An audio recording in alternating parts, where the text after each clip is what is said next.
to Chrissie, who's joined us, Chrissie Thirlwell, who's joining us from Exeter. Chrissie's moved recently from UCL to Exeter to take up a chair in cancer genomics down in Exeter, and we're delighted that she's able to give a seminar today, because I think much of her work is very relevant and very complementary to the sort of cancer epidemiology that we're conducting in Bristol.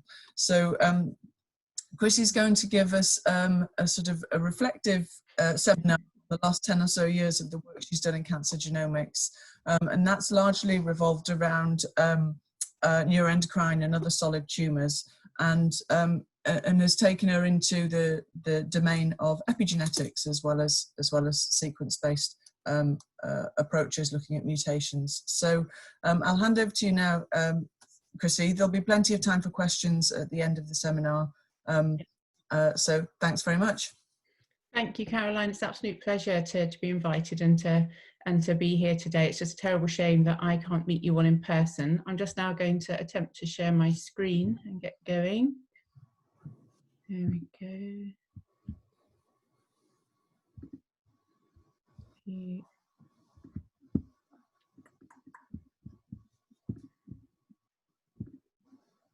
So is that working okay, Caroline?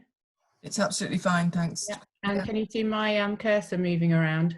Yes, I can indeed. Yeah. Super. Okay, yes. Thank you.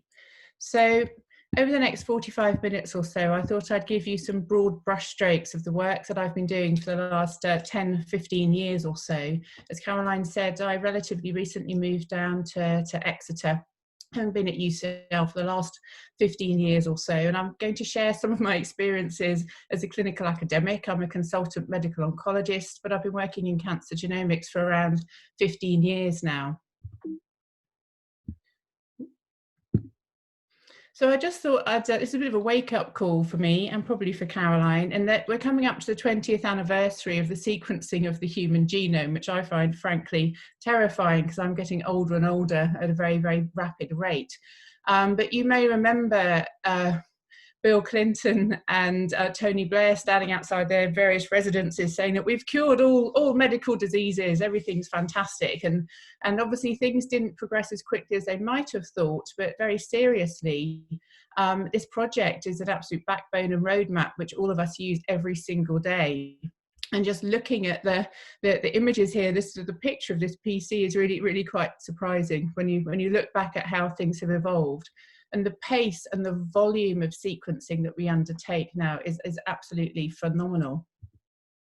So there were two papers which struck me a little while ago now. This is actually the 10th anniversary of sequencing the human genome. On the left here, I thought was an absolutely fantastic paper where they took maternal plasma and they sequenced to look for trisomy in 21 and to sequence and look for Down syndrome. And that completely blew me away that you could use a non-invasive blood test to replace a very invasive procedure. And this is now used routinely in antenatal care.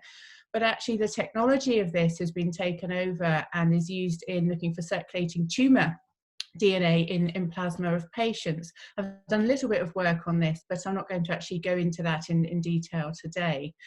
And then on the right, some of you may remember this as well, Ozzy Osbourne paid $10,000 US to have his exome sequenced. And I looked at this over my cornflakes one Sunday morning, and I was chuckling away thinking, well, you know, here's the biting the head off bats genes, here's worshipping the Dark Lord gene. And he did quite a gutsy thing in that, you know, he went off, had his exome sequenced and shared the output with the Sunday Times magazine. And there's many elements of this which are very serious, because this is very deeply, deeply personal information. And you may remember just in the run up to lockdown, it was announced that he'd been diagnosed with Parkinson's disease. So how about if he knew 10 years ago he carried some variants which might mean he'd develop Parkinson's years down the line? And how would he have lived those 10 years? How would you or I have lived those 10 years? So it's just really to highlight the accessibility of looking at our genomic data through things like 23andMe. Don't get me started on that, but actually the very, very deeply personal nature of the data that we're studying.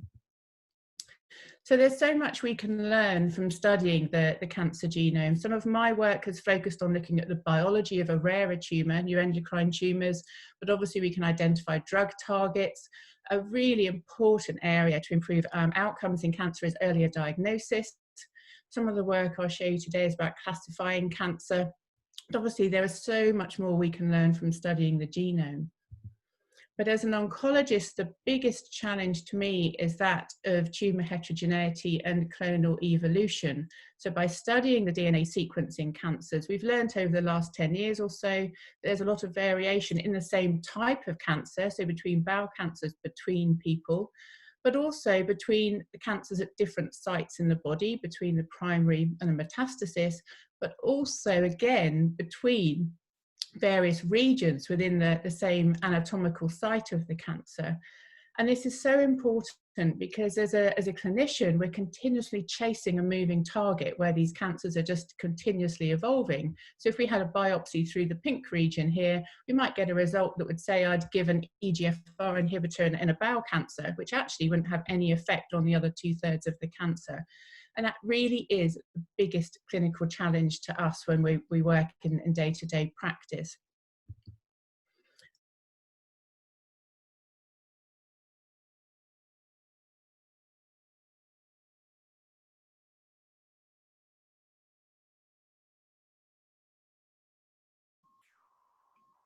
Epigenetics can be defined as a heritable change in gene expression without a change in the underlying genetic sequence. And of these, there's DNA methylation, histone modifications, and microRNAs.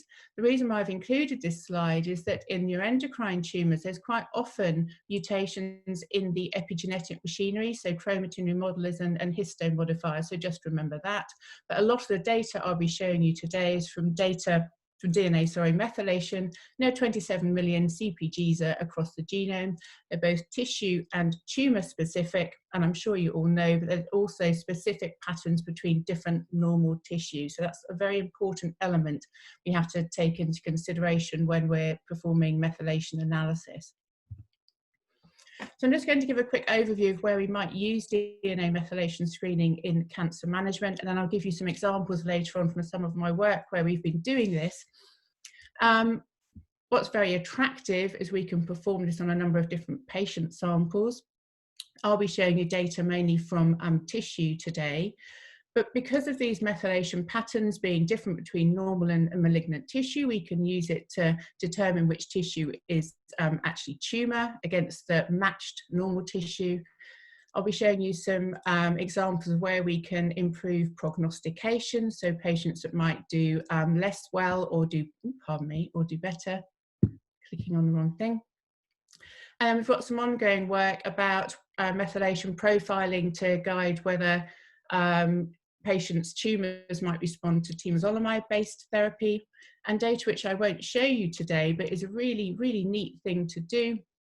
Is because the methylation profiles are different across the different primary sites of tumours, you can use it to identify what we call unknown primaries. So this review is from Manal Estella's group, and they've done a lot of work on adenocarcinomas of unknown primaries. So what they've got an example here is where you can use it to identify bowel, lung and breast cancer. And we've applied this to neuroendocrine tumours, where about 25% of cases the primary site is unknown. So that's just some of the working examples where we can use DNA methylation. Alongside this, and since moving down to the Southwest, I'm the academic lead for the Southwest Genomic Laboratory Hub, and I was involved in the 100,000 Genomes project. So something that's coming online this month is we are now going to be routinely sequencing cancers that are diagnosed through the NHS. Most solid tumours will undergo a 500 gene panel, and then a subset of tumours will still undergo whole genome sequencing. But the 100,000 Genomes project is something that we should be immensely proud of. And through this, 17,000 cancers underwent whole genome sequencing. Nothing on that scale has ever been performed globally previously. And in March of this year, there is a flurry of publications in Nature from the Cancer Genome Atlas, where they published whole genome sequencing data on around 2,000 cancers. So you can see we're at in a massively larger scale here, and this is very powerful data. And analysis of the cancer cohorts found that in 50% of cases, a potential therapeutic target or clinical trial has been identified. And so we are now going to be routinely moving forward from July sequencing cancers as a routine part of NHS care. And that's a fantastic achievement. And it's one of the legacies of the 100,000 Genomes project. So I'm just going to go back a few years. This is 2014. I've got 2 slides about my PhD. And actually, this is what really sparked my interest and passion for cancer genomics and molecular biology. So my PhD was in colorectal cancer genetics. Like I said, I've literally got 2 slides on this. But what we did was we're looking at bowel cancer, and these are polyps that can develop into cancer. So they're adenomas, which are present in a colectomy section. So there are adenomas which can be associated with the APC gene. 80% of colorectal cancers have mutation in the APC gene. But what we did, and another element of my career, is extracting tiny bits of DNA and trying to sequence it. So I was set off and charged with laser capturing individual crypts around an adenoma. And then we did nested PCR to actually map out the different APC mutations. Up till this point, it was thought that adenomas were clonal based on X chromosome inactivation studies, which, you know, is quite a coarse way to look at things. It's the first time we actually started really looking down at an individual crypt level. And what we found, there were different mutations on this side of the adenoma to this side, to the other side of the adenoma, with some wild type crypts in between. Nothing like this had been demonstrated before, and it was phenomenally hard work trying to get this all to work. But, you know, persevered. And then another interesting element of this was we looked at the tops and the bottoms of different crypts. It's long held belief you have the stem cells and you have mutations in the bottom of the crypts, and then mutations might grow up. But we also found some evidence that in adjacent crypts, there's some top-down growth rather than bottom-up growth. And again, this is to do with laser capturing tiny little samples and then doing nested PCR to sequence it. And years before Charlie Swanton and leading on to the big Tracer X studies, we did start to put together some of the earliest phylogenetic trees in terms of mapping out where the mutations originated and then how different tumours might have developed. So all of this really whetted my appetite to continue my academic career and to certainly continue in cancer genetics. But I also feel very strongly that in order to really understand the biology of cancers, you shouldn't just study the mutations. You need to look at expression, copy number, and other elements, including methylation, epigenetics. I also thought, in my great wisdom, it'd be a really, really good idea to swim the English Channel. In the last 2 years of my PhD, being medical, I thought, well, I'm not doing any on-calls at the weekends, I've got all this extra time. And this was another big life lesson for me. And I've only included it today because we're living in very difficult and very, very stressful times. And I think for the junior researchers in the seminar today, in fact, for everyone, it's so important for us to do something outside of work that can help us and make us feel happier and better. Saying that, I took my swimming very seriously, and chapter 5 of my PhD came back when I was writing up with less swimming and more writing written across the top. So that's another mantra that I beat myself with if I think I really need to knuckle down a bit more. But I only included that today just so that you should all go outside and do something that makes you happy every day. So as a postdoc, I then joined Stefan Beck's group at the UCL Cancer Institute. Many of you I know will be familiar with his work, and he's been a fantastic mentor to me. At the time, I was finishing my clinical training as a medical oncologist, and at the Royal Free Hospital, they have the largest centre in the UK and virtually the largest centre in Europe for treating neuroendocrine tumours. And I could see there was a big opportunity there for applying what I'd learned in my PhD to a new tumour type. But I went into it deliberately wanting to do an integrated genomic approach rather than just concentrating on one element of the molecular analysis. So neuroendocrine tumours are a relatively rare type of cancer. They have an incidence of 7 per 100,000, so it just tips them above the definition of a rare cancer, but they have a high prevalence of around 35,000 per 100,000. 100,000 population, and that's higher than any other upper GI or liver cancer. So there's a lot of morbidity associated with some of the symptoms with these tumours. So a lot of patients would have a bowel tumour, and you can have lots of troubling diarrhea and very, very difficult and challenging symptoms. They can essentially occur anywhere in the body, most commonly in the lung, in the small intestine, and the pancreas. And there are other rarer subtypes in the thyroid and the adrenal. I've included a picture of one of my patients on the right with his permission. He has liver metastases, and my main aim as an oncologist is for my patients to lead as normal life as possible whilst they're going through and whilst they're on their treatment. And this gentleman had significant amounts of treatment, but it's absolutely fantastic that he's going out and enjoying life. Although whether you call this normal, we can maybe discuss in the Q&A session later on. So neuroendocrine tumours are clinically and genetically heterogeneous. A number of tumours are secretory, secreting peptides and neuroamines. In terms of the pancreatic and bronchial tumours, they account for only about 1 to 2% of all of those tumours. In pancreatic, the remainder are adenocarcinoma, and there's various other types of lung cancer.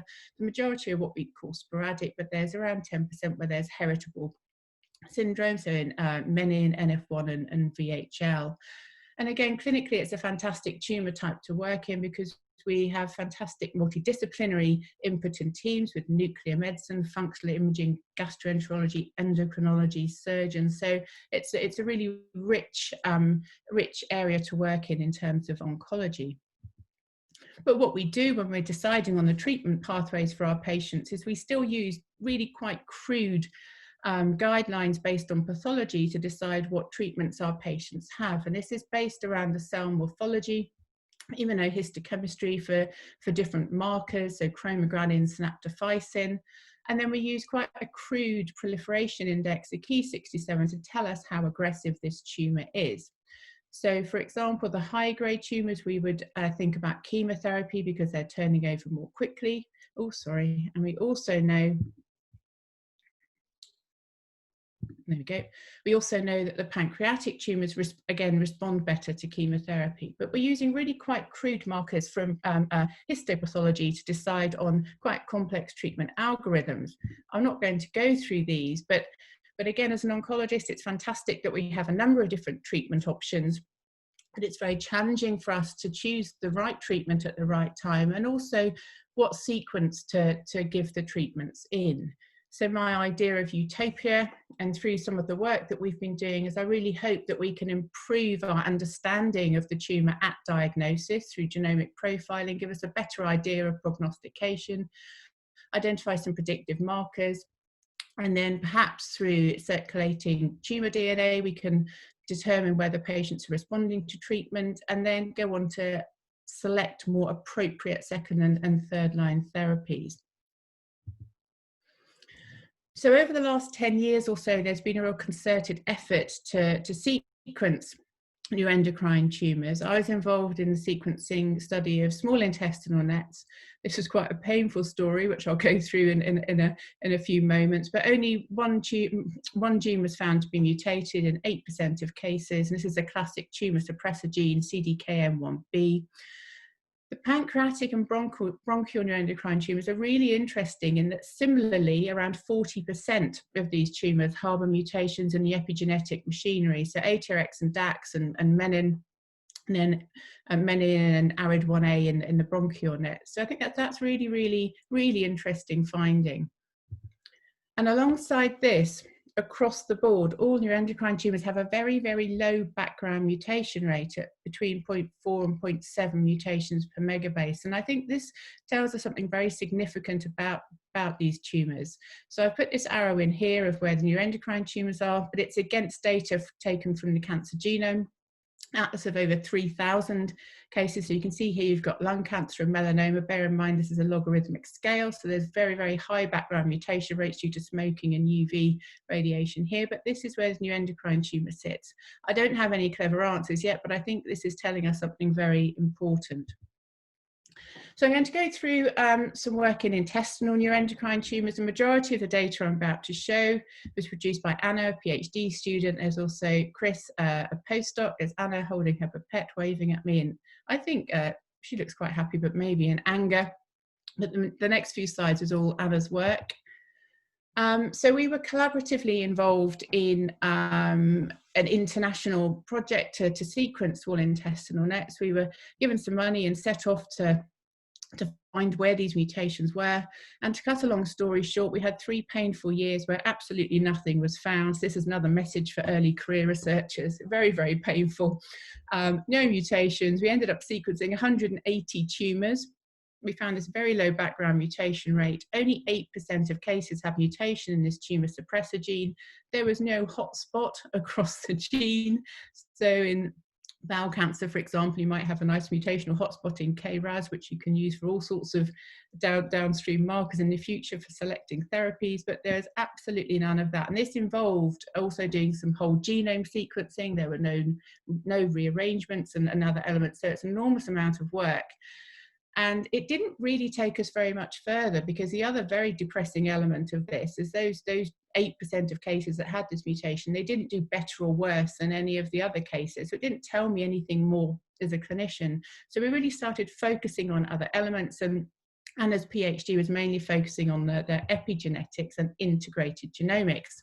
So what she then went on to do on a panel of 47 primary tumours, this is array-based work. So she did DNA methylation array using the 450K, the Illumina platform, and also the Illumina RNA array for transcriptome analysis.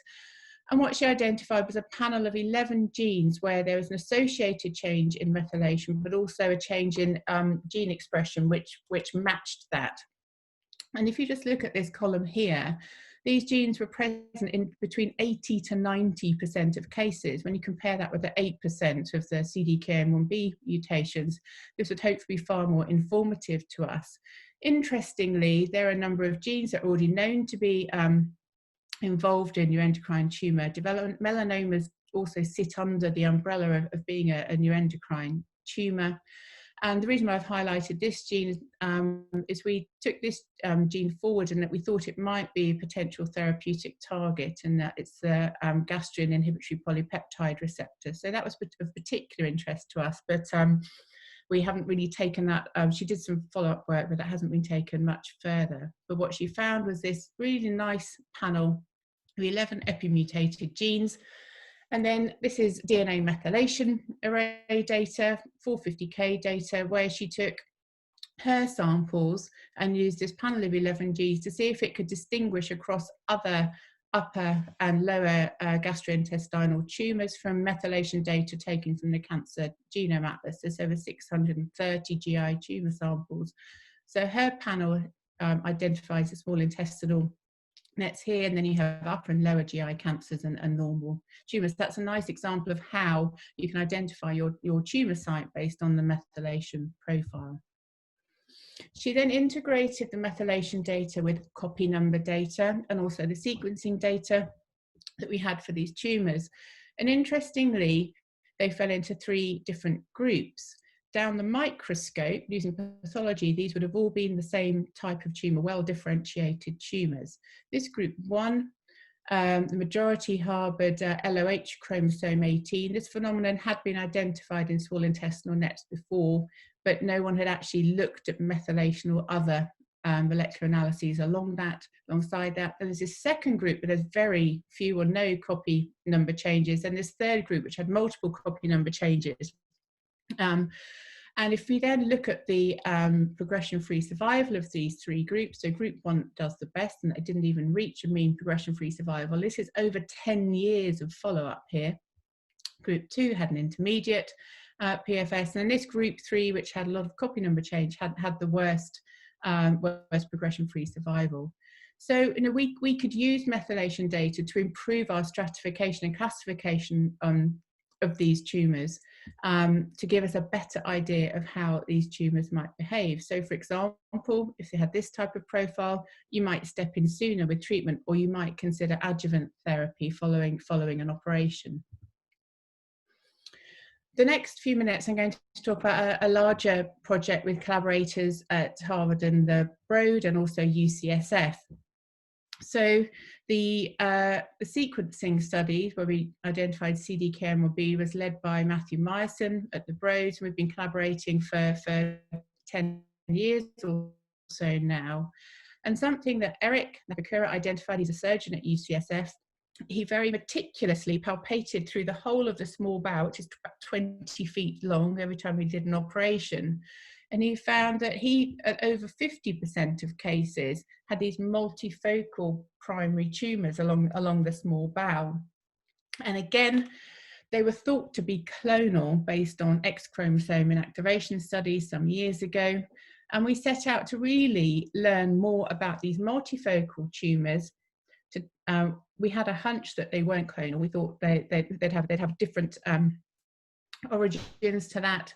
And what we did is we've got an accelerator grant from the US to look at whole genome sequencing and transcriptome and a number of other omics to really work out how these tumours develop and where they come from. So I'm glad that this is before lunchtime, because this is 4 different specimens of small bowel, and these arrows here just highlight where these multifocal primary tumours are. So these are 4 different cases. And these are tiny, tiny primary tumours. It's around 4 millimetres in size.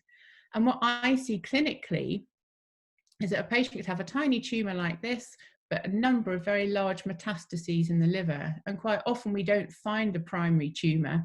And when you see that it's around a few millimetres, it's not really very surprising, particularly it's very hard to do accurate imaging of the small bowel. So one of the most common unknown primary tumours that we see is that they've come from the small bowel. So they're really, really difficult to find. But Eric has worked very hard in collecting these, dissecting each one of them out and then freezing them. So we've got a fantastic collection of cases to work on. So we've got over 120 cases. I'm just going to show you some data from one case. So this is a multifocal patient where there's 18 primaries through the small bowel, 3 lymph nodes which have been involved, and also there's some normal small intestine. So this is a very common sort of classic low-grade small intestinal neuroendocrine tumour. It's positive for all the right markers. And Eric has taken every single one of those tumours out and frozen it. So this was our first sort of shot over the bowel where exome sequencing was performed and also looked for CDKN1B deletion. And what you can see across all of the different primaries here, the 18 primaries, is they don't appear to be clonal. There appears to be some subclonal activity, and then also the metastases here again have a different molecular makeup. So that was quite a distinct finding, but obviously there's a lot more work that's ongoing with this project at the moment. Something that I've been thinking about for some time was that, bearing in mind the small intestinal nets have a very low background mutation rate, and they just have these mutations in CDKN1B, it was whether we could use methylation profiling to determine heterogeneity and clonal evolution. And there's an enormous amount of work by groups such as Charlie Swanton's in lung cancer and TracerX mapping all of this out. But we don't have the same mutations to follow to look at these phylogenies. And these 2 papers came out in the same year. So this is the Brox paper is from Christophe Plas's group, and this is studying prostate cancer where they integrated 450K methylation data, but alongside copy number data as well. And what they found and what they developed was a way to determine epigenetic based tumour heterogeneity and clonal evolutions. But one of the most striking findings was the methylation changes tied in very closely with the copy number changes. And then in Landau's paper, they used RBS.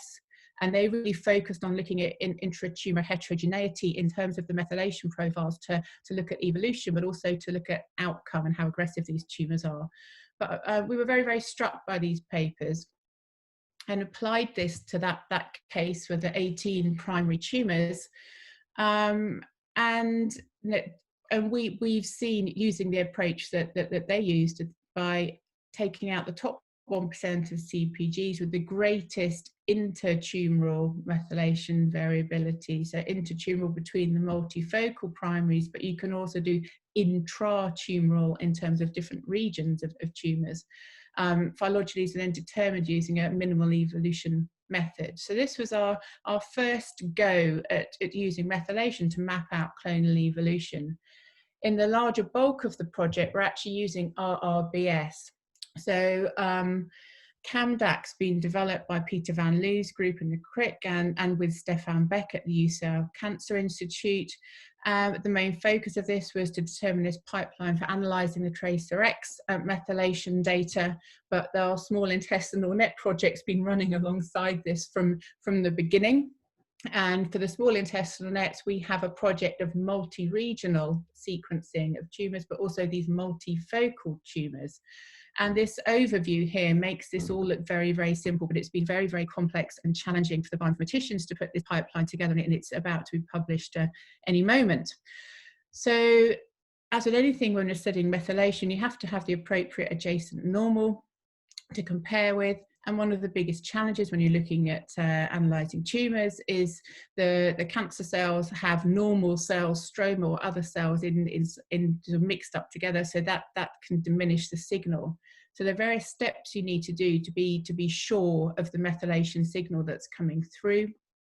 So they determined the bulk tumour methylation rate and the normal methylation rate. Then it's really important to determine the tumour purity. So in the lung cancer for TRACERx, some of the biopsy or tumour samples are only around 20 to 30% tumour. So they've been doing up to 500x sequencing to try and to be really confident of the signal coming from the tumour. With the neuroendocrine tumours, we get about 80% purity, so we're luckier from that count. But it's also really important to include copy number change, because obviously this will have an effect on the overall methylation rate. So then you get your pure tumour methylation rate, and once you've determined that and you've got your normal methylation rate, you can then look at the differences between tumour and normal and get differential methylation calls, and then tumour to tumour. And that's really important for multi-regional and our multifocal tumours. So this work's ongoing, and as I say, this slide makes it all look very, very simple, but it's been incredibly challenging. They're very, very talented groups and very talented people working on this. But our data is currently running through this literally as we speak. Another element of intestinal neuroendocrine tumours is we've found that there are these adjacent precursor lesions. So we've also got some single cell work going on. This is at the Broad, to really try and pin down and identify what the cell of origin of these tumours are. So I've just included this in case any of you are interested in single cell work. You can get in touch with me afterwards. So that's another element of this project. So we've got whole genome and transcriptome data, which is ongoing. We've also performed epic-array data on these multifocal tumours, partly because there's so many nice analyses and pipelines we can use in terms of the different epigenetic clocks and telomere lengths. So we're going to be applying those. There's also 10x sequencing data and some single cell data. I'm going to move on into pancreatic neuroendocrine tumours now. So this is Alison, who's an MSc student now doing a PhD, but she did some work on pancreatic nets and unknown primaries. Teresa developed a mouse model, and Chris is a postdoc who's also been involved in some of the pancreatic network.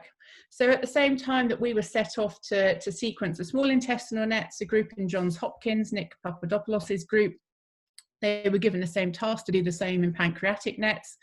They did exome sequencing in 10 cases and found HRX and DAX mutations in 4 of those 10.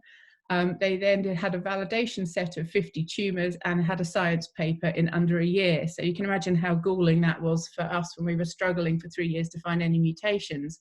But in all seriousness, it was a really, really important and interesting finding, and that pancreatic neuroendocrine tumours are found for the first time to have mutations in HRX and DAX.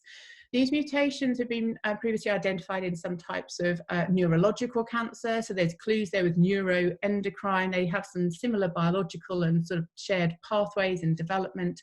And we've known for many years that mutations in menin are also relevant. But HRX and DAX is the first time that these mutations are found in this particular tumor type.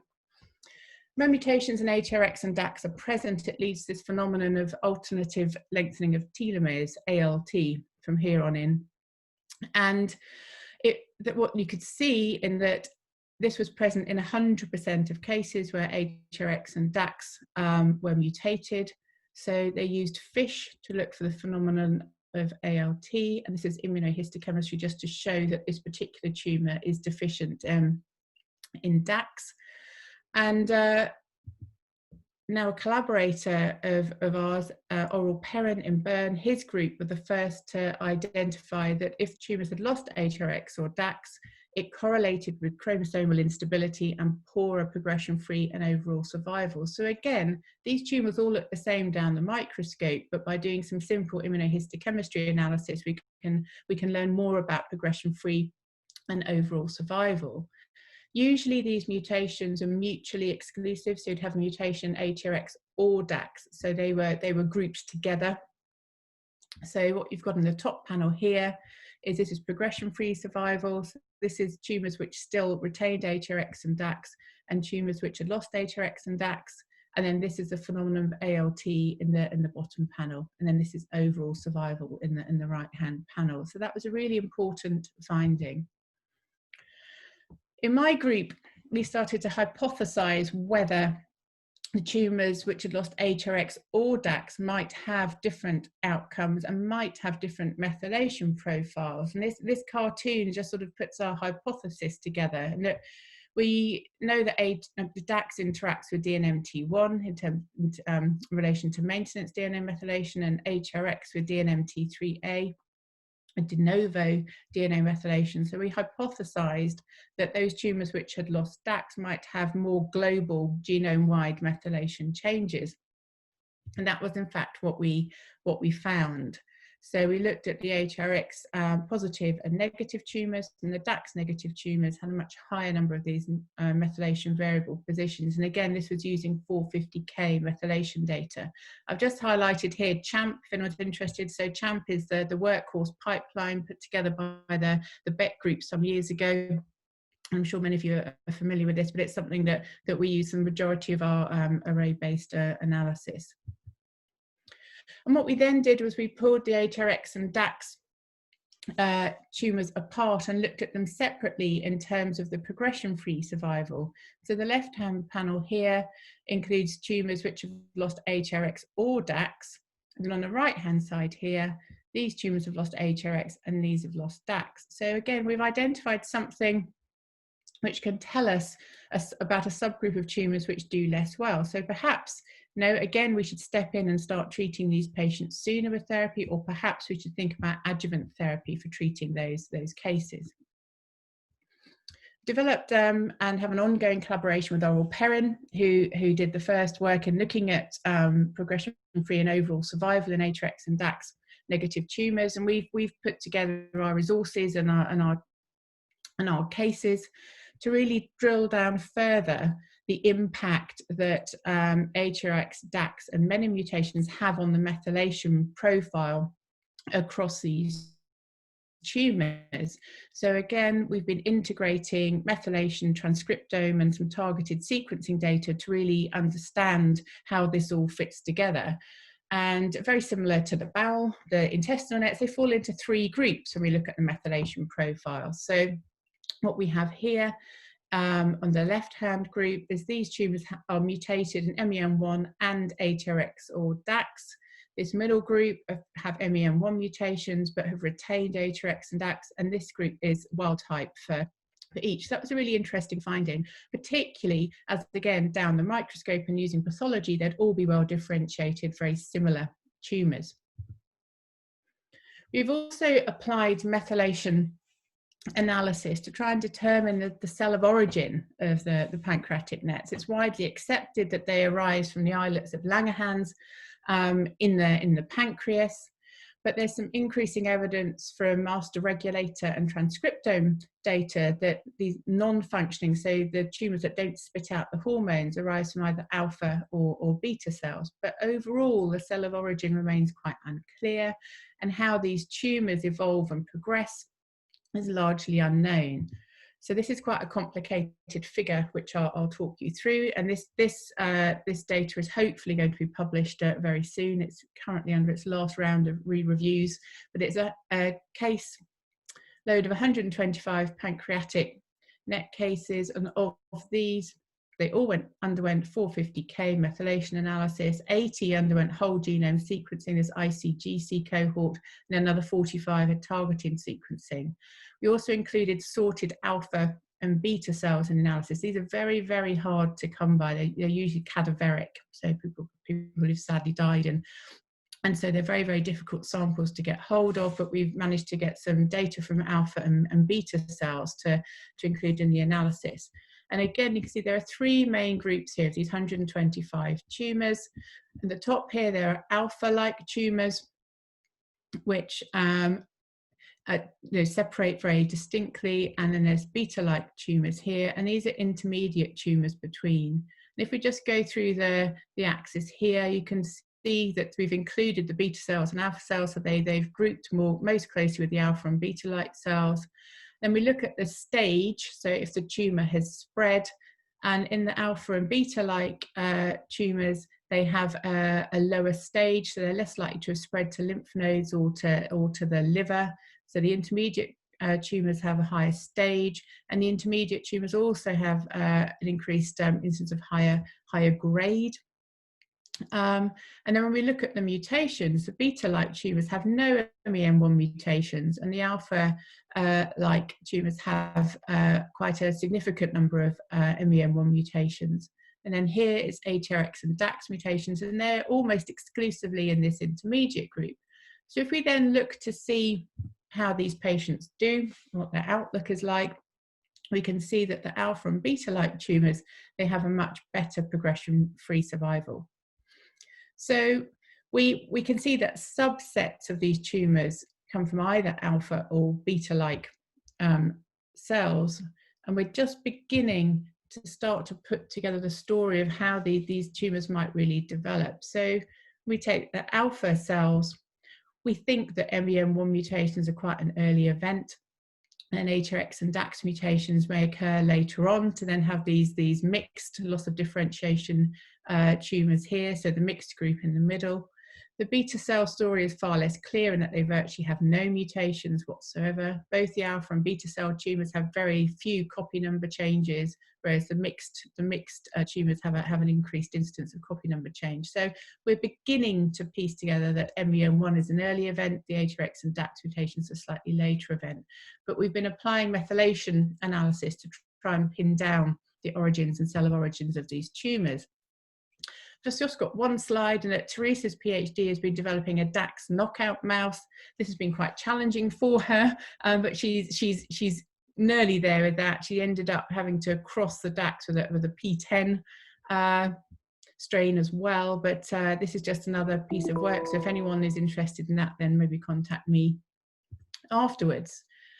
And just to finish the network off, Chris has been working on the bronchial nets, and very similar to the pancreatic tumours, they commonly harbour mutations in histone modifiers and chromatin remodelers. And I've just got one slide to show you about this. And again, we've applied methylation profiling along with transcriptome and sequencing analysis to really try and pin down the molecular basis of these tumours.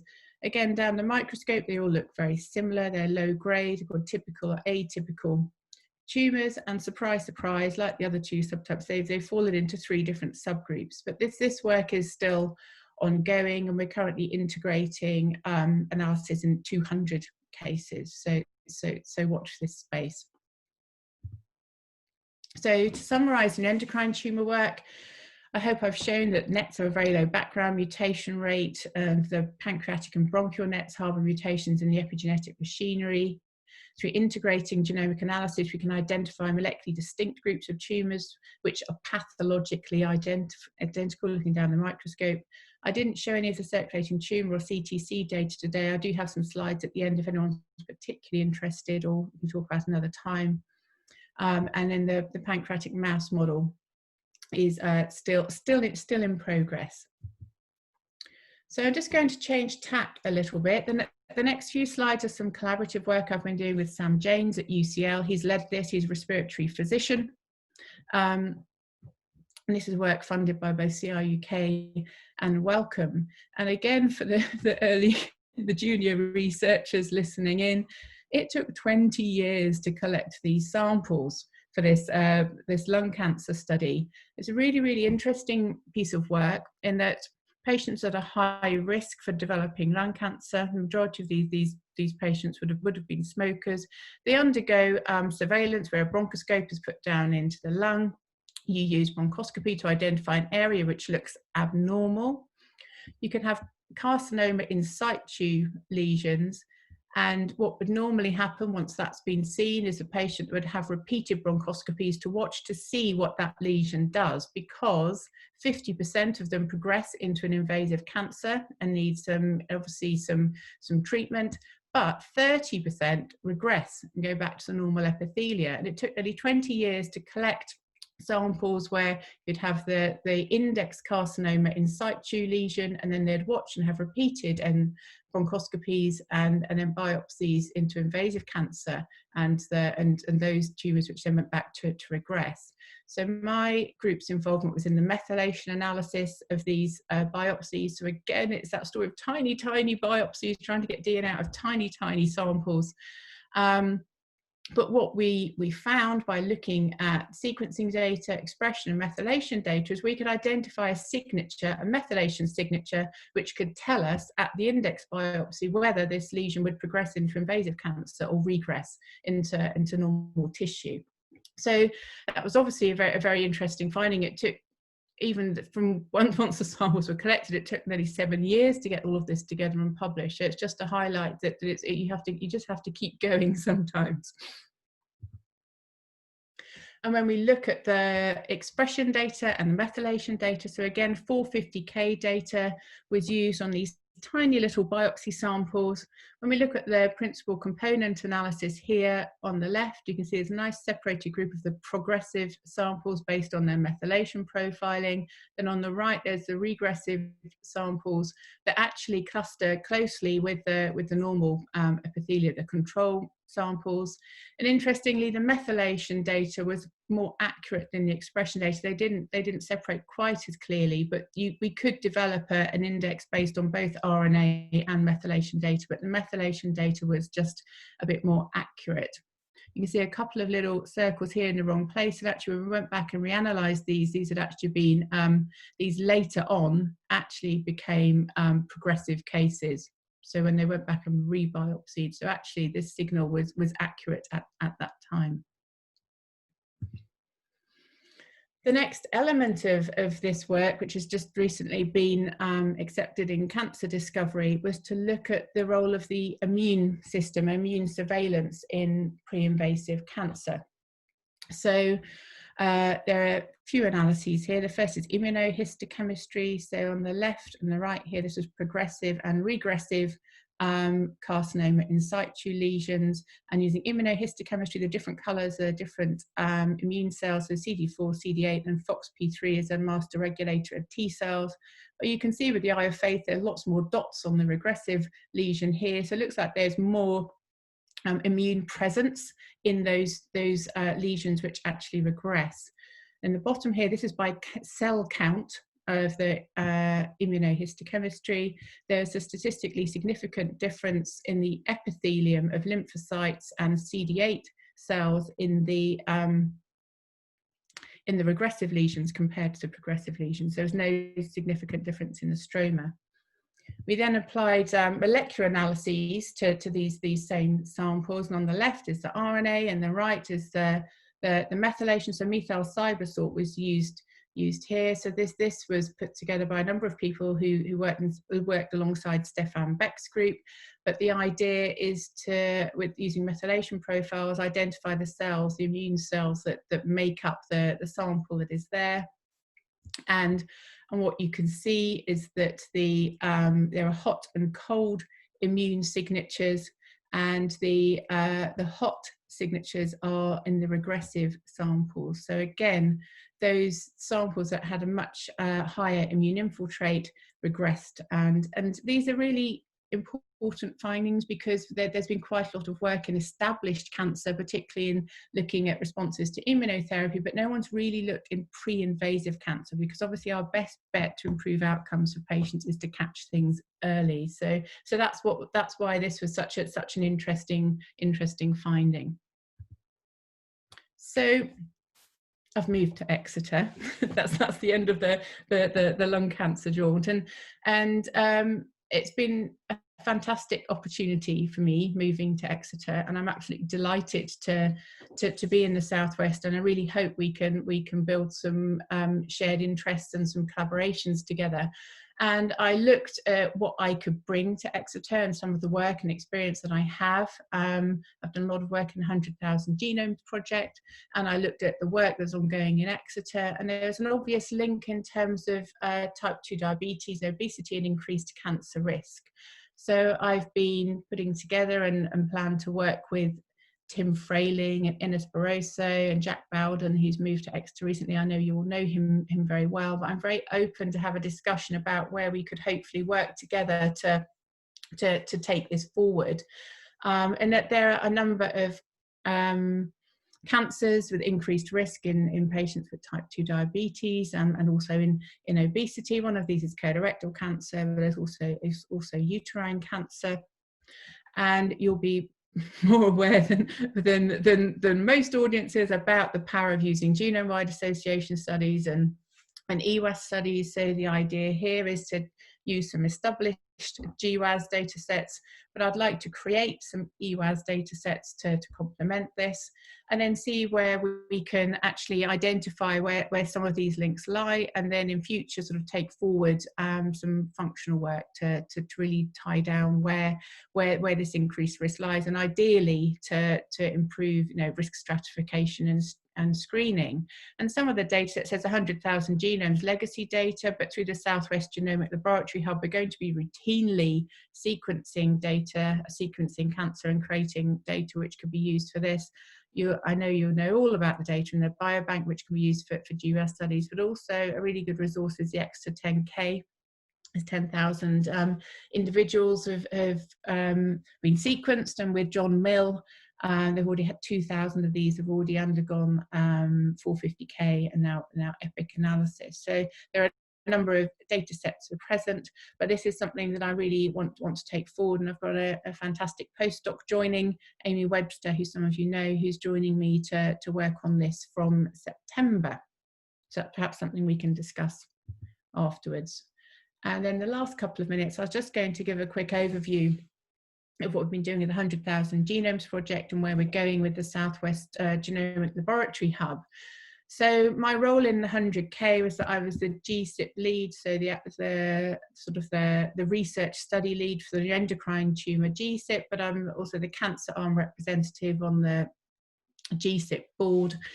And as I mentioned as I started my talk, this is a phenomenal achievement, an absolutely phenomenal achievement that 17,000 cancers have undergone whole genome sequencing within the infrastructure of the NHS. This is alongside, there's also a rare disease arm. This had a significant impact, particularly for children, and identifying and in some cases diagnosing them where they may have had developmental disorders that were very, very difficult to diagnose.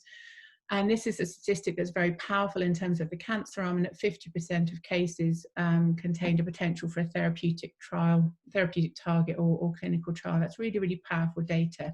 And because of that, we now will be moving on to having routine genomic analysis. So since moving here, I've been appointed as the academic oncology lead for the Southwest Genomic Laboratory Hub.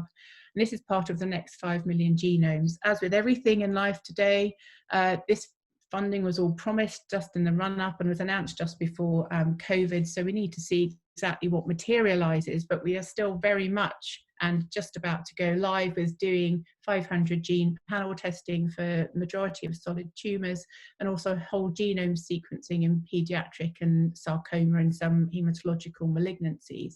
But these next 5 million genomes that Matt Hancock announced, we're also doing included upgrading the UK Biobank to whole genome sequencing.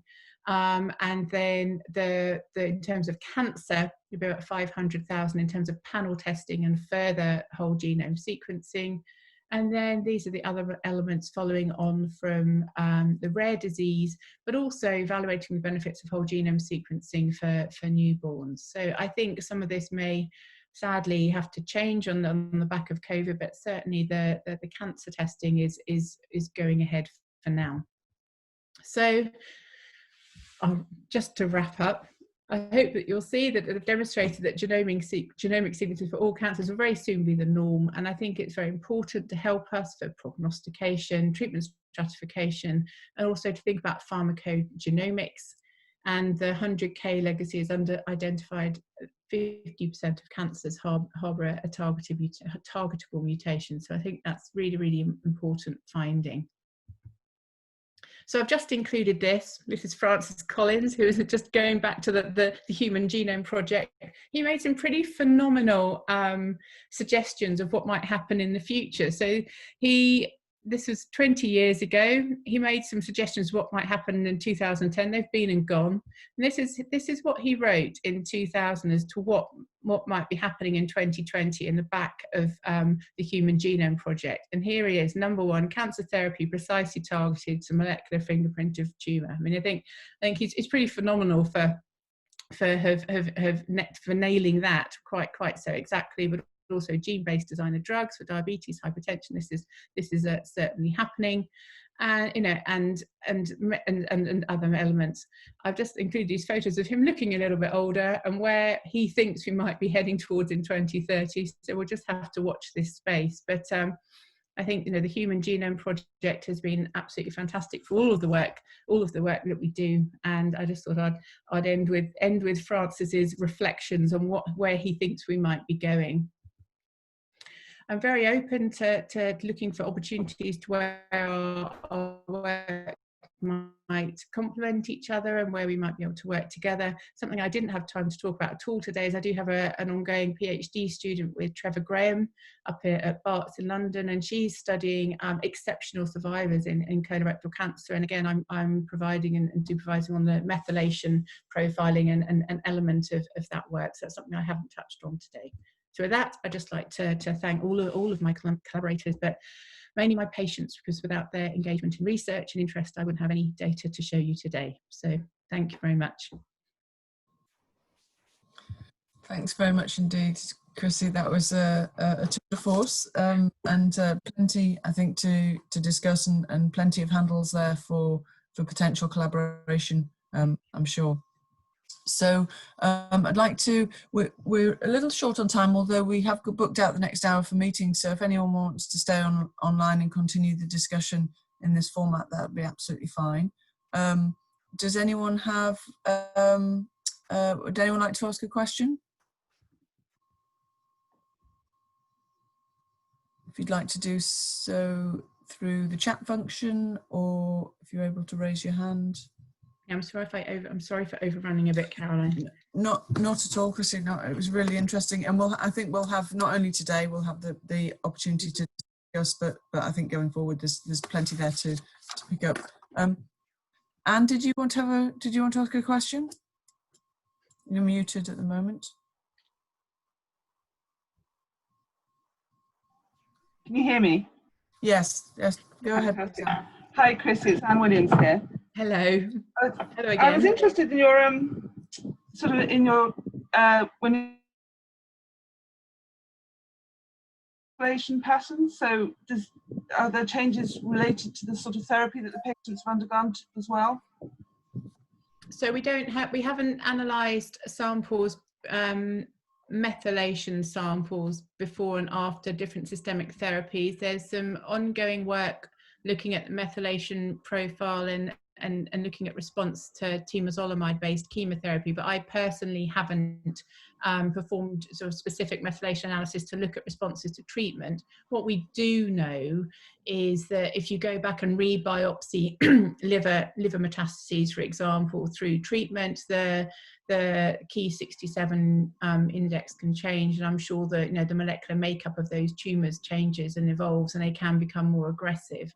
And using functional imaging in neuroendocrine tumours, so we use gallium PET, which looks at somatostatin receptors on the tumours alongside FDG PET, so the glucose-based tumours. We often use functional imaging in combination because that can tell us if tumours are de-differentiating in real time across the whole body, and that's really useful after you know, you're throwing in your chemotherapy, which can have quite drastic effects. You can see different de-differentiation based on functional imaging rather than going back and actually re-biopsying, and in a way the functional imaging covers the whole body and gives us a clearer picture. Yeah, and the other question I was like, are you actually using circulating tumour DNA to look at patient response at the moment? So I did some work in pancreatic NETs, but where it's so personally right now, not in neuroendocrine tumours, but where it is being used is in lung cancer with EGFR, ctDNA, and I think something for us all to keep an eye on is GRAIL. I think that maybe be coming online. So in terms of neuroendocrine tumours, no, but with non-small cell lung cancer, yes, and that's something that Rachel Butler's been working up, both from a research but also in terms of the genomic laboratory hub in Bristol. And I'm sure you know, she's the operational director of the GLH. So Rachel, I think, would be key, you know, to have a chat to you with that, and obviously EGFR is relevant in colorectal cancer as well. Yeah, thanks. Chrissie, I had a question. I was intrigued by, I'll switch my video on. I was intrigued by the thread of much of what you said around the sort of forward-looking approach of characterising tumour heterogeneity and thinking about treatment options and prognosis, whereas much of the work we do is looking, I guess, in the rearview mirror and trying to understand the causes of cancer. Do you think generally, in a general sense, there's scope there to use the sort of information that you've generated to try and understand cancer causes? For example, the overlap of your methylation signatures with known methylation signatures that are induced by environmental or lifestyle factors. No, absolutely, and I think something that you've hit the nail on the head in terms of something that I was going to talk to you about later, in that some of my approach is taking the cancers and looking backwards and seeing where that overlap may be, particularly with EWAS, in terms of, and we've done some work in smoking signatures, which I didn't have time to present today, but in terms of lifestyle and, you know, type 2 diabetes and obesity and those factors, and actually then, you know, looking at it from two directions, and then I think would have a much stronger sense of exactly where the signal is coming from. But I think most importantly, where we could step in and make a difference, you know, and particularly in diabetes. So that's something I was going to, you know, I think I could definitely offer in terms of looking at the cancers that come through the GLH. We know that some of those colorectal cancers will be in patients with pre-diabetes or diabetes, so we can look at the molecular profile of those coming from two directions. Yeah, that's great. So I've got lots more questions, but I'll save them for the for our follow-up meeting. Is anyone else, before we close this session, would anyone else like to ask another question?